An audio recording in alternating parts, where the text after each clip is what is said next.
Ty, I mean, he's been there for, 4 years now. He knows what to do. He's doing to his best abilities to succeed, and just having that experience. I know he hasn't been a starting quarterback, but he knows what he's doing. And Austin Mack, he's been at that same type of level too. Like, he knows what he's doing. Tall guy, lengthy. I mean, something that I want to point out is they all can run. They can scoot. The arm talent is crazy from all three of them, and I'm just proud of Keelan for coming in as a freshman. It's not hard, especially, being the SEC at quarterback, but they're all three doing their job. So I'm proud of all of them. Middle, second row. Hey, Kadyn. I'm curious, when you have a group of very highly touted offensive linemen that come in from this freshman class, what's your first message to them and be like, okay, this is how the SEC is different? So my first message to them is that I've been through some hard things, and I never want them to go through what I had to go through my freshman year, after giving up however many sacks that I did. So I just want to show them that I love them, I care for them. If they want to come talk to me, if they want to go watch film, they can call me up, and I just want to be that role model for them. So, yeah. Right side, third row. Hey, Kadyn. Johnny Condon, ABC 3340 Sports in Birmingham. Ryan Williams kind of flashed last year as a freshman, became kind of a superstar throughout the country. I'm interested to see what he's like behind the scenes with teammates and just how he's handled that level of fame and success after 1 year. Behind the scenes, he is a funny guy. Like, if y'all ever get to talk to him, he's a funny, goofy guy. Obviously, you've seen the TikTok dances. He's not afraid of who he is, and I love that for him. And he's had great success his first year, and I know year two is going to be even better for him. Sir. We'll go in the middle, fourth row. Kadyn, Tyler Shaw with KBTX and College Station. Wanted to ask about one of your new teammates, Cam Dewberry, on that offensive line. Just kind of what is he like as a teammate, and kind of what does he add to that group? What he brings to this group is intensity. I mean, he's had those years where he started. He's been playing since early freshman year, so he's been through those tough environments. He knows what's going on, and I mean, he's older than me, so he has a little bit more experience than me. So some things that I don't know, he could teach me, and I love that. We have those elder guys. We always have a mix of young guys too that he can teach and that I can teach, and we kind of feed off of each other for sure from the past experiences that we've had. Right side, then pass it forward, please. Kadyn, Coach DeBoer mentioned kind of a rotation that y'all have of 6 offensive linemen right now. Just how have you seen that group come along throughout the spring and the summer? I would say every single offensive lineman, just going from the whatever top 6 to all 20 of them, even the walk-ons, we're working our tails off in the weight room, in the meeting room. Like, especially I just want to highlight the freshmen that have came in. All of them came in ready to go, ready to work.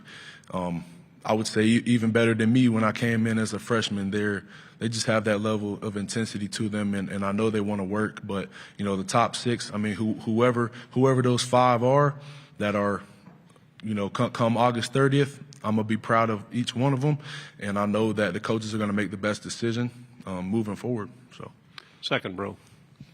Alex Byington on 3. A lot has been made of Thomas Castellano's comments this offseason.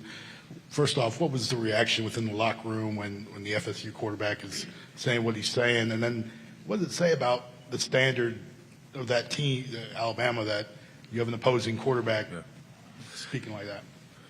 We really don't focus on that too much. I mean, it's all going to come down to the preparation. We're going to see on August 30th who the winner is, but that's not the focus right now. We haven't even made it to fall camp yet. We still have a couple weeks of summer workouts left. So that's been the intent and focus right now from our group, and we're not really giving in to whatever anybody else is saying. It's all internal, keeping it in-house, man. Left side, fourth row, then pass it over, please. Jordan Hill, Dogs 24/7. Kadyn, y'all's game against Georgia last year, back and forth, a wild one. What immediately comes to mind when you think back to that game and just how it played out? I feel like everybody did their job to the best of their abilities and ultimately came out with the dub. But not just that Georgia game. We've had those games. I mean, the SEC is tough, man. That's just how those games go. And keeping the team down like that, I know we got up 28-0, but it's hard keeping the team down like that. You know what I'm saying? So it's a great team, and it's always an exciting one when we play them. Left side, back row.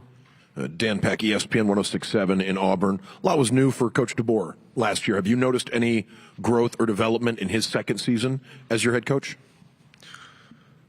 I would just say that he's more comfortable.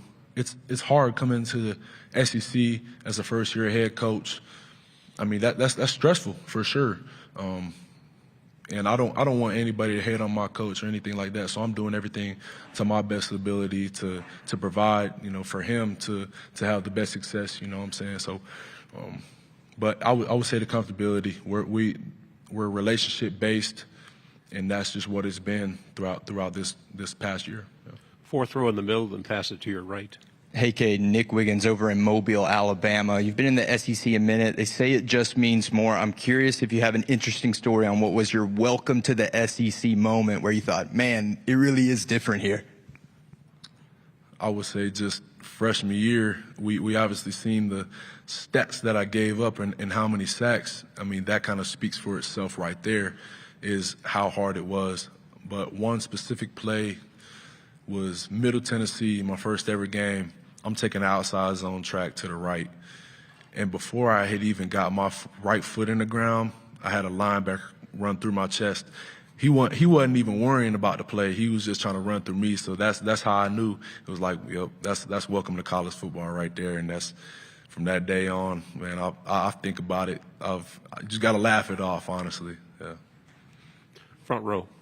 Alex Scarborough, 247 Sports. I wanted to ask you about one guy you play alongside and one guy you go against in practice. Gino Vandermark, what has he brought to this program last year? What can he bring this year? And then Quay Russo, have you sort of seen him develop? For Gino, he's had a lot of experience. He's in his last year of eligibility. He's played a long time of football. He knows what he's doing. He's a smart guy. But ever since going to Alabama, he's gotten stronger, gotten faster, and he's just had that focus and intent, knowing that he's an older guy and knows that this is his last year. He's got a sense of urgency, honestly, to be the best that he can. And Quay, I remember a play yesterday where he shot off the ball on me outside of the tight end, and it's just hard getting to that guy. That's just how he is. He's a fast, strong, powerful guy. You never know what he's going to do. He's got great hands, great feet, powerful guy. That's really what it is. He's a strong dude. So that's what I want to highlight about him. And he's about business also. So they're both about business. Two final questions in the red shirt, then pass it over your shoulder, please. Kadyn, Jarrett Bates, WNSP Mobile. You've had a unique opportunity being in the SEC, playing lots of football there against great opponents, protecting a guy who's a crazy athlete like Jalen Milroe, Ryan Williams outside, freak athlete there, and even maybe in your time transferring back to Iowa, seeing Caitlin Clark. Who's the best college athlete you think you've ever seen? I would say Caitlin Clark for sure. There's talks about who's the best athlete to come out of Iowa, and I don't want anybody to say my name. I don't want anybody to say my name. I want them to say Caitlin Clark, because the things that I've seen her do is crazy, and that's probably, I want to say that's the best basketball player that I've seen, honestly. So. Kadyn, you've talked a couple of times about the struggles from freshman year. What do you think was the biggest reason for that, and what do you think you've been able to change so that you're not, getting beaten all the time and giving up sacks? I feel like I got flustered a lot. It's hard thinking. You play slower when you think. You get up to the ball, you're not really sure about what you're doing. So that was the biggest part. It wasn't about the weight or anything like that, because I played last season 10 pounds heavier than I was my freshman season, and I had better stats than my freshman year. So I feel like it's just thinking. It's hard mentally. It's a mental challenge, especially playing in tough environments. So yeah. Great job. I wish we had more time with you. So, thank you.